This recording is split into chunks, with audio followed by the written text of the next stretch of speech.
জীবজন্তুরও হক রয়েছে। জীবজন্তুর প্রতি অনুগ্রহ করলে তার বিনিময়ে জান্নাত লাভ হওয়ার কথা হাদিসে এসেছে। পক্ষান্তরে জীবজন্তুকে কষ্ট দিলে তার কারণে জাহান্নামে যাওয়ার কথাও হাদিসে বর্ণিত হয়েছে।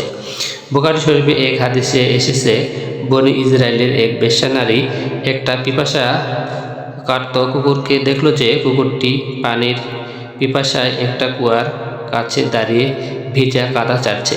মেয়ে লোকটির মায়া হলো, সে কুয়ার মধ্যে নেমে তার চামড়ার মোজাই করে পানি তুলে কুকুরটিকে পানি পান করালো।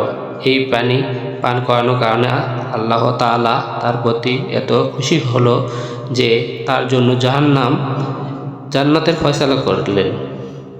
এর বিপরীতে এক নারী একটা বিড়ালকে বেঁধে রেখেছিল, পরে বিড়ালটি না খেয়ে মারা যায়। এর কারণে আল্লাহ তাআলা তার জন্য জাহান্নামের ফয়সালা করেন। আবু দাউদ শরীফে এক হাদিসে এসেছে, একদিন রাসূল সাল্লাল্লাহু আলাইহি ওয়াসাল্লাম একটা দেয়াল ঘেরা বাগানের কাছ দিয়ে কোথাও যাচ্ছিলেন। বাগানের মধ্যে একটা উট বাঁধা ছিল। উটটি রাসূল সাল্লাল্লাহু আলাইহি ওয়াসাল্লামকে দেখে কাঁদতে শুরু করলো। রাসূল সাল্লাল্লাহু আলাইহি ওয়াসাল্লাম উটের মালিক ডেকে বললেন, উট আমার কাছে অভিযোগ করেছে তুমি তাকে ঠিকমতো খাদ্য দাও না, বরং তাকে কষ্ট দাও। এসব হাদিস থেকে বোঝা যায় অযথা কোনো পশু পক্ষীকে কষ্ট দেওয়া অন্যায়। খাবার প্রয়োজনে তাদের জবাই করতে হলেও ভোঁতা অস্ত্র দ্বারা জবাই করা কষ্ট দেওয়া যাবে না।